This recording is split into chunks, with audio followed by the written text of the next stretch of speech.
నమస్తే రమగారు. నమస్తే జయ. రమగారు, శ్రావణ మాసానికి సంబంధించి మనం ఒక్కొక్క ఎపిసోడ్ చేసుకుంటూ వస్తున్నాం. ఈ మాసం యొక్క విశిష్టతని మీరు చెప్తూ ఉన్నారు కదా. అయితే వరలక్ష్మి వ్రతం, శుక్రవారం రోజు వరలక్ష్మి వ్రతానికి ప్రత్యేకమైన స్థానం ఉంది. ఆ రోజు పాటించాల్సిన నియమ నిబంధనలు, వరలక్ష్మి వ్రతం యొక్క ప్రాముఖ్యత ఒక్కసారి డిస్కస్ చేద్దామండి.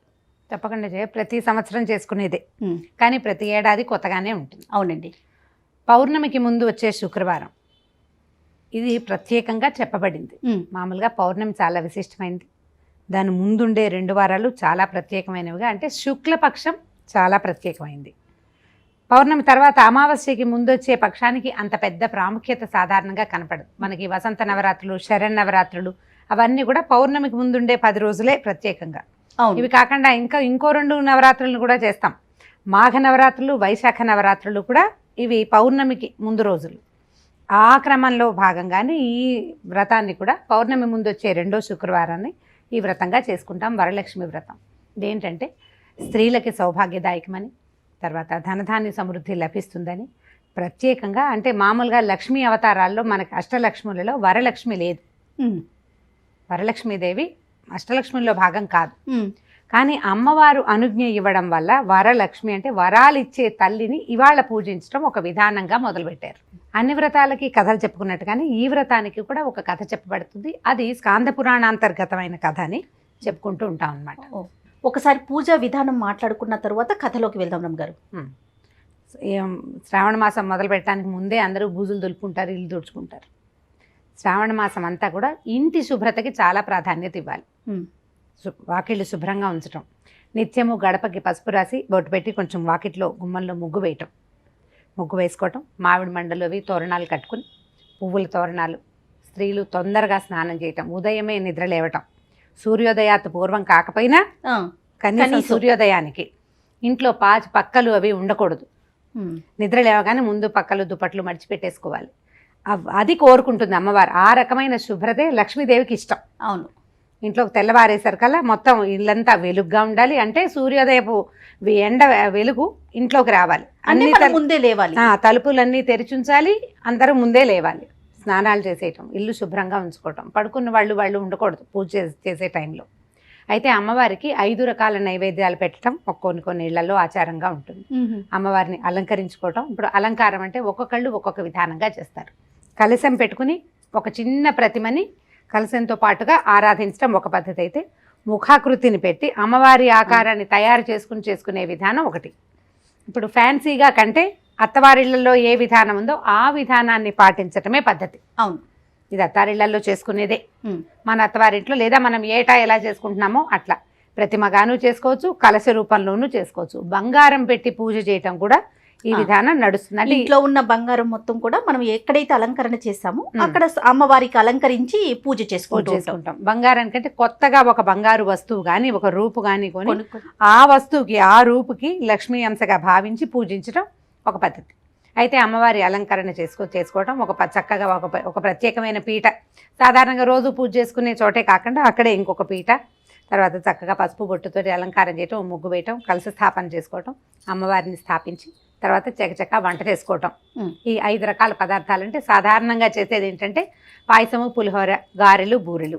5వ వస్తువుగా అప్పాలు చేస్తారు, లేకపోతే పొంగు బూరెలు చేస్తారు, అది కాకపోతే దధ్యోజనం లాంటిది ఏదైనా అట్లాంటిదైనా చేస్తారు. ఇలా ఒక 5 పదార్థాలు చేయటం.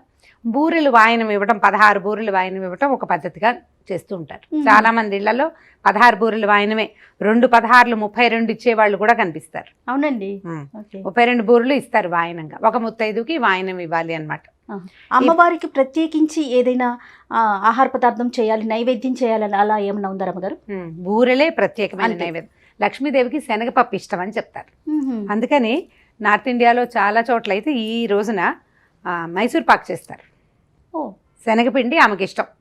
శనగని ఇప్పుడు శుక్రవారం నాడు ఏదైనా వస్తువు చేసుకోదలుచుకున్న శనగపిండితోటి కనుక వస్తువు చేసి పెడితే అమ్మవారికి మంచిదని చెప్తారు. బూరెలు ప్రత్యేకంగా లక్ష్మీదేవికి ఇష్టమైన వస్తువుగా చెప్పబడుతుంది. మైసూర్ పాక్ కూడా చేసుకోవచ్చు. వాయనం ఇవ్వడానికి మైసూర్ పాకులు పనికిరావు. నూనెలో వేసిన పదార్థం. ఇప్పుడు పూర్ణం ఎలా చేస్తాం మనము? ఒక పదార్థము, దానిపైన ఒక తోపు, దాన్ని వేయిస్తాం కదా, ఆ పదార్థం నూనెలో వేసిన పదార్థమే ఆమెకు ప్రీతిని అదే ఇస్తారు. ఇవి 4-5 వస్తువులు తయారు చేసుకోవడం, పూజకి కూర్చోవడం, ఈ అమ్మవారి వరలక్ష్మి పూజలో తోర పూజ చాలా ముఖ్యమైనది.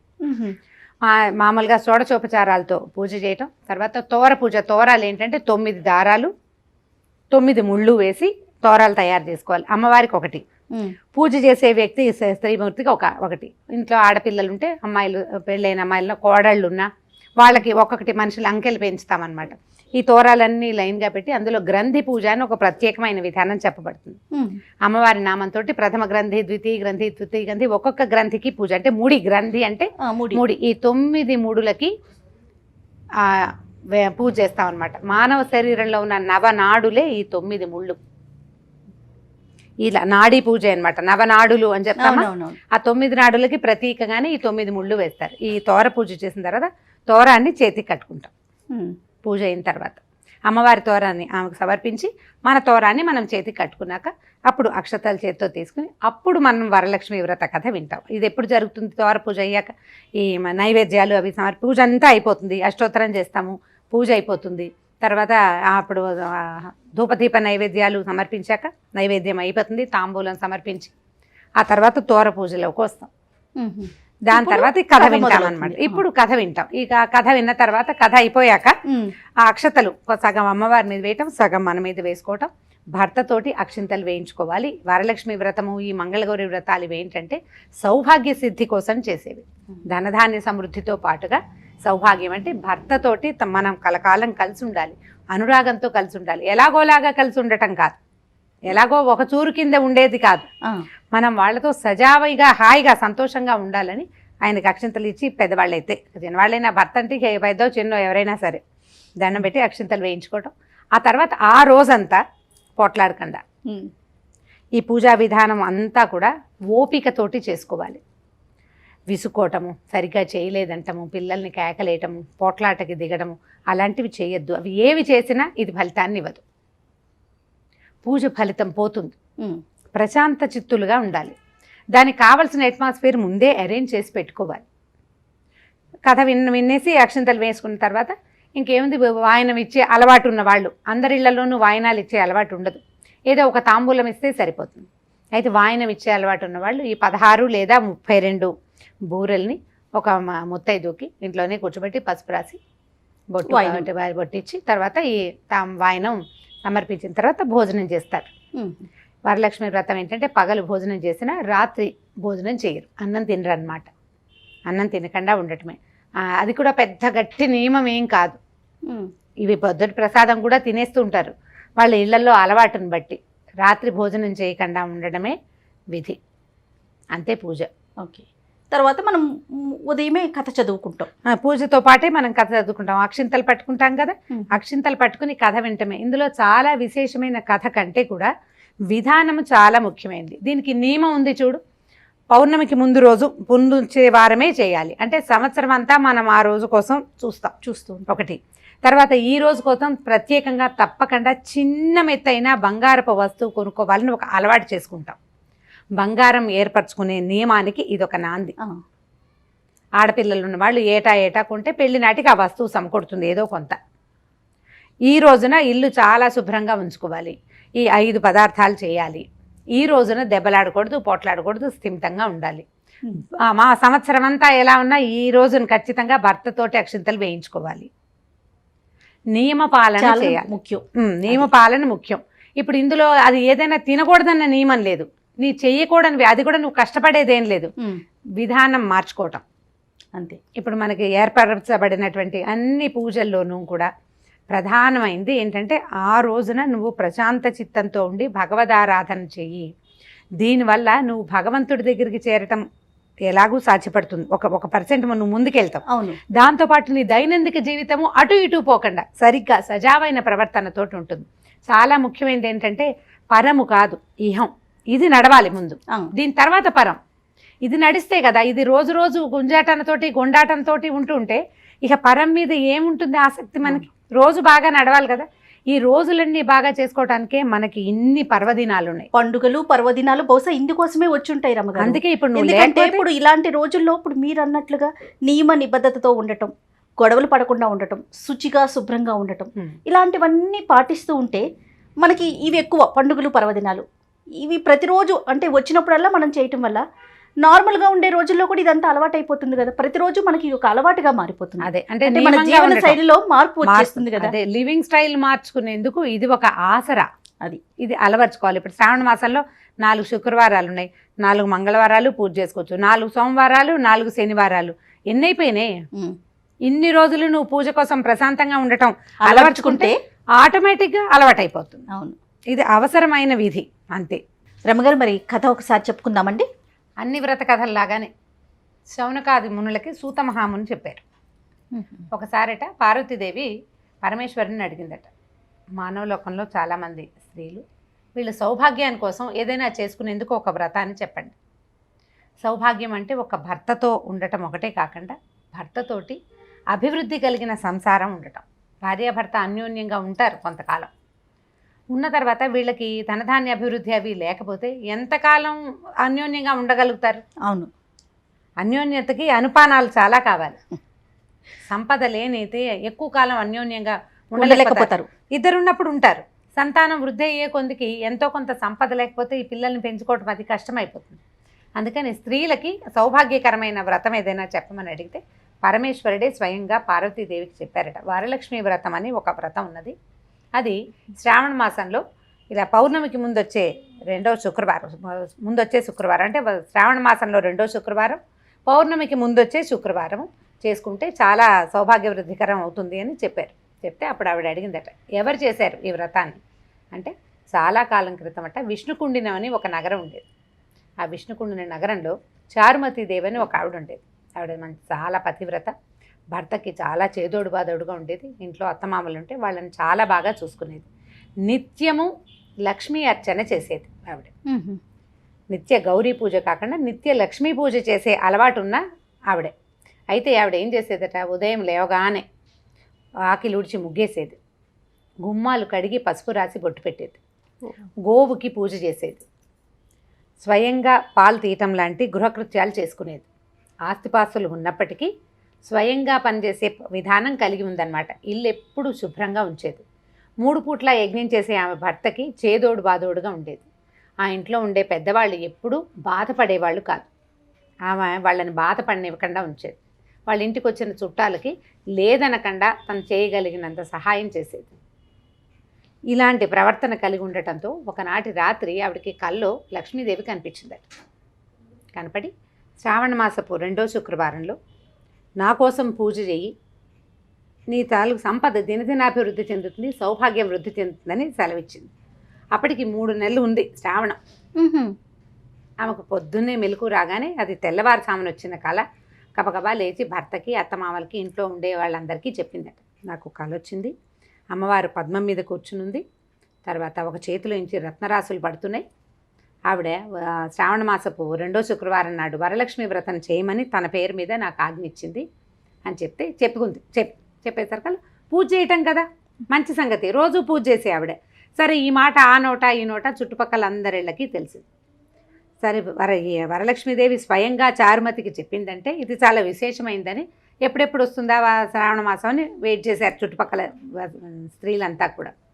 వాళ్ళు ఎప్పుడెప్పుడు అని చూసిన శ్రావణ మాసం రాగానే మొదటి శుక్రవారానికి ముందు చక్కగా పూజ అది చేసుకున్నారు. ఇల్లు వాకిళ్ళు అన్నీ బాగా శుభ్రం చేసుకున్నారు. వరలక్ష్మీదేవికి స్వాగతం చెప్పడానికి ఇల్లంతా శుభ్రం చేసి పరిస్థితులన్నీ బాగుపరుచుకుని ఉంచుకున్నారనమాట. 2వ శుక్రవారం రాగానే ఆ రోజు చుట్టుపక్కల స్త్రీలంతా కలిసి ఈవిడింటికి వచ్చారు, చారుమతీదేవి ఇంటికి. గోమయంతో అలికారు ఒక ప్రదేశాన్ని. పూజ చేసుకునే విధానం అన్నమాట. గోమయంతో అలికి తర్వాత పంచవర్ణాలతోటి చక్కటి ముగ్గులు పెట్టి, పద్మాలు ముగ్గు పెట్టి, శంఖచక్రాలతోటి అలంకారం చేసి, పువ్వులు అవి తోటి అలంకరించి, తర్వాత ఒక కలశాన్ని స్థాపించి పంచ పల్లవాలతోటి మర్రి రావి జువ్వి మారేడు మామిడి వీటితోటి అలంకరిస్తారు కలశాన్ని. మనం మామిడి మండలు పెట్టుకుంటాం. ఆ రోజుల్లో ఇవన్నీ తెచ్చుకునేవాళ్ళు. పంచపల్లవాలతోటి అలంకరించడం అనేది ఒక విధానం అన్నమాట. అది అలంకరించి దాని మీద ఒక కొబ్బరికాయ స్థాపించి తర్వాత ఒక రవికల బట్టతోటి ఈ కలశ ప్రతిమలాగా అలంకరించి వరలక్ష్మీదేవిని ఉద్దేశించి పూజ చేశారు. ఈ వరలక్ష్మీదేవి ప్రత్యేకంగా పూజ అప్పటిదాకా మనకు తెలియదు కదా. వీళ్ళు ఎట్లా చేశారు అంటే శ్రీ సూక్త విధానంతో పూజా విధానం జరిగింది. శ్రీ సూక్తంలో ఒక్కొక్క శ్లోకానికి ఒక్కొక్క షోడశోపచారాలు 16 ఉపచారాలకి 16 శ్లోకాలు ఉపచారాలతోటి సేవ చేసి అమ్మవారికి, తర్వాత లక్ష్మీ అష్టోత్తరము, లక్ష్మీ సహస్రనామాలతోటి వరలక్ష్మి పూజని అమ్మవారిని ఉద్దేశించి చేస్తున్నాము అని నామం చెప్పుకుంటూ పూజ పూర్తి చేశారు. పూజ అయిపోయింది. తర్వాత ఏం చేశారు, వాళ్ళ అమ్మవారు ఆజ్ఞ ఇచ్చినట్టుగానే ఇలాగే అప్పాలు బూరెలు అమ్మవారికి నైవేద్యం పెట్టారు. రకరకాల ఆహార పదార్థాలు పెట్టారు. అంటే నూనెతో చేసినవి, బియ్యంతో చేసినవి, బెల్లంతో, పంచదారతో, అట్లా వేరువేరు పదార్థాలతో అన్ని మధురాలు, గొప్పవి, ఆరోగ్యాన్ని ఇచ్చేటువంటి వస్తువులతోటి నైవేద్యం చేసి పెట్టడం అమ్మవారికి.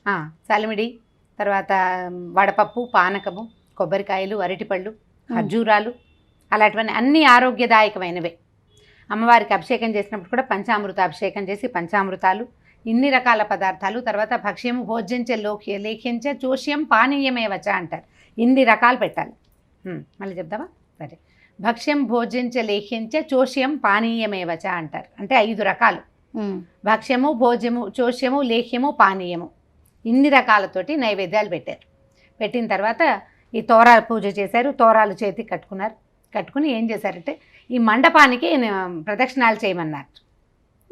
ఎక్కడైతే అమ్మవారిని మండప స్థాపన చేశారో అక్కడ చుట్టూతా తిరగడానికి వీలుగా వాళ్ళు మధ్యలో పెట్టుకున్నారు. ఇంటి మధ్యలో ఈ స్త్రీలందరూ కలిసి అక్షతలు పట్టుకుని ఈ మండపానికి ఆ ప్రదక్షిణం చేపారు. మొదటి ప్రదక్షిణ చేయగానే ఈ ప్రదక్షిణ చేస్తున్న స్త్రీలందరికీ చేతులకి, పాదాలకి ఆభరణాలు వచ్చేసినాయి, గల్లుమంటున్నాయి. అంతకుముందు సాధారణంగా ఉన్న వాళ్ళకి అంతా శరీరం అంతా బంగారు ఆభరణాలు. అక్కడి నుంచి రెండో ప్రదక్షిణ చేయగానే చారుమతీదేవి ఇల్లంతా వస్తువులతోటి నిండిపోయిందట. పర్వాలే, వాళ్ళు కొంత సంపన్నులు, మరి కాస్త ఏ స్త్రీలైతే ఈ మండపాన్ని చుట్టూ తిరుగుతున్నారో వాళ్ళందరి ఇళ్లలో కూడా ధాన్య వృద్ధి, ధన వృద్ధి, వస్తు సమృద్ధి కలిగింది. మూడో ప్రదక్షిణం చేయగానే వాళ్ళ ఇళ్ల నుంచి వీళ్ళ కోసం ఎన్నెన్ని వాహనాలు వచ్చినట్టు. అంతకుముందు కాలినడకను వచ్చారు వాళ్ళు. ధనధాన్య సమృద్ధి జరిగి ఇళ్లలో వాహనాలు వచ్చినాయి వీళ్ళని తీసుకెళ్ళటానికి. అంత విశేషమైనటువంటి ఇది జరిగిందనమాట, అభివృద్ధి. ఈ 3 ప్రదక్షిణాలు చేసిన తర్వాత అమ్మవారిని మళ్ళీ నమస్కారం చేసుకుని సాష్టాంగాలు చేస్తారు కదా. పూర్తి సాష్టాంగం స్త్రీలు చేయకూడదు, అర్ధ సాష్టాంగం చేసి సరే తీర్థము ప్రసాదము తీసుకుని ఆమె ఇచ్చినటువంటి వాయన స్వీకారం చేసి, ఈవిడ అదృష్టం ఈవిడికి కల్లోకి రావటం వల్ల తను చేయటంతో పాటు మనమందరం కూడా అవకాశం దొరికింది. అందరితోటి కూడా చేయించింది, మనందరం కూడా అభివృద్ధి అయ్యామని సంతోషిస్తూ స్త్రీలంతా ఎవరి బళ్ళు వాళ్ళెక్కి వాళ్ళ ఇళ్ళకి వాళ్ళు వెళ్ళిపోయారు. ఆ సంవత్సరం నుంచి ఆ కుండిన నగరంలో మొదలు పెట్టబడినటువంటి ఈ పూజా విధానం అట్లా వృద్ధి చెందింది. వెంటనే అభివృద్ధి వస్తుందా రాదా? రావచ్చు. ఆ కాలంలో వెంటనే వచ్చేది. ఇప్పుడు మనకి కొంచెం నిదానంగా వస్తుంది. ఫలితాలు కొంచెం లేట్ అవుతాయి కలిలో, కానీ ఫలితం తప్పదు. దీనికి ప్రధానమైంది 3-4 నెలల క్రితం వచ్చిన కళని జ్ఞాపకం పెట్టుకుని ఆమె ఎలా చెప్పిందో అదే విధంగా పూజ చేయడం. అంటే నియమం పోలేదు, భక్తి శ్రద్ధలు నియమం. పైగా నా పూజ నేను ఒకదాన్నే అని కాకుండా ఇలాంటి అత్యద్భుతమైన పూజా వ్యవహారం ఉంటే దీనిని నలుగురికి చెప్పి నలుగురు ఇలాంటి లాభాన్ని పొందాలని ఆశించిన ధర్మబుద్ధి ఉంది కదా, ఆ బుద్ధి వల్ల ఆమె ఇప్పటికీ చారుమతీదేవి పేరు చెప్పుకుంటున్నాం. మనం జ్ఞాపకం పెట్టుకుని చెప్పుకుంటున్నాం కదా, అంతే కదండి. ఎవరైనా సరే ఇతరుల కోసం ఏదైనా చేస్తే వాళ్ళు జ్ఞాపకం ఉంటారు. మనం ఈ పూజ చేసినప్పుడు వాయనం ఎవరికైనా ఇవ్వటం, తాంబూలం, నలుగురికి తాంబూలాలు ఇవ్వడం, దానివల్ల ఏమవుతుందంటే మనం సంపాదించినటువంటి పుణ్యాన్ని పంచినట్లు అవుతుంది. పుణ్యము పంచిన కొద్దీ పెరుగుతుంది. ఎంత పంచితే అంత పెరుగుతుంది. దానం ఏదో ఎవరో ఒకళ్ళకి కాకుండా సజావుగా ఇవ్వటం. ఇలాంటప్పుడు ఏంటంటే ఇది దాన ప్రక్రియగా భావించకూడదు. వాయన దానాన్ని కానీ లేదా తాంబూల దానాన్ని కానీ ఇది దాన ప్రక్రియగా అనుకోకూడదు. ఇది వాళ్ళకిస్తే వాళ్ళకి మంచిది, మనకు మంచిది, తీసుకున్న వాళ్ళకి కూడా మేలే. మంగళవారపు వాయనం కానీ శుక్రవారపు తాంబూలాలు వాయనాలు కానీ ఇచ్చిన వాళ్ళకి, దాతకి, ప్రతిగృహీతకి కూడా మంచిది. కాబట్టి ఎవరైనా తాంబూలం ఇస్తామంటే పసుపు కోసం పిలిస్తే కనుక ఆ రావణులైనా నడిచైనా వెళ్ళి తెచ్చుకోవాలంట. తాంబూలం తీసుకోవడానికి రండి అని కానీ ఉండమ్మా బొట్టు పెడతాను ఉండండి అంటే వెళ్ళిపోకూడదు, తప్పకుండా తీసుకోవాలి. అది తీసుకోవటం వల్ల వాళ్ళకి ఎంత లాభం, ఇవ్వడం వల్ల వాళ్ళకి ఎంత లాభమో తీసుకోవటం వల్ల కూడా అంతే లాభం ఉంటుంది. ఇవి పురాతన కాలం నుంచి నమ్మబడుతున్నవి. దీంట్లో నష్టం లేదు, లాభం ఉండటానికి అవకాశం ఉంది. కాబట్టి ఇలాంటి ప్రక్రియని వదిలిపెట్టేయకుండా ముందుకు ఈ రోజుల్లో ఎవరు చేస్తున్నారు, ఈ కాలంలో కూడా ఇవన్నీనా లాంటివి అనుకోవద్దు. ఈ కాలమైనా ఆ కాలమైనా మనం గాలి ఎప్పుడు తీసుకుంటున్నాం. గాలి లేకుండా ఈ కాలంలో కూడా గాలి ఏమిటంటే అని మానేస్తాం, మానేయట్లేదు, శుభ్రంగా గాలి తీసుకుంటూనే ఉన్నాం ఇన్వాలంటరీగా. అంతే కదా. ఇవి కూడా ఇన్వాలంటరీగానే చేసేయాలి, మానేయకుండా. మన ఇంట్లో పద్ధతి ఉన్నా లేకపోయినా పూజలు చేసుకోలేకపోతాం అనుకో, తాంబూలం ఇవ్వడానికి ఏముంది, అంతే కదా. ఎవరికైనా కాదు రమ్మగారు, మన సంస్కృతి సాంప్రదాయాలు ముందు తరాలకి వెళ్ళాలంటే మనం చెయ్యాలి. రేపొద్దున మన పిల్లలు చేస్తారు, వాళ్ళు చేస్తే వాళ్ళ పిల్లలు చేస్తారు, అలాగే కదా మన సంప్రదాయం ముందుకు వెళ్తుంది. మన తాత అమ్మమ్మ మానేస్తే మనకు వచ్చేవి కాదు కదా, తెలిసేదే కాదు కదా. అదే కాబట్టి తప్పకుండా వరలక్ష్మి వ్రతం చేసుకోండి. స్థిమితంగా పూజ చేసుకోవటము, శ్రద్ధాభక్తులతోటి ఈ రోజుని ప్రశాంతంగా ముందుకు తీసుకెళ్ళండి. తప్పకుండా అండి. నమస్తే రమ్మగారు. నమస్తే జయ.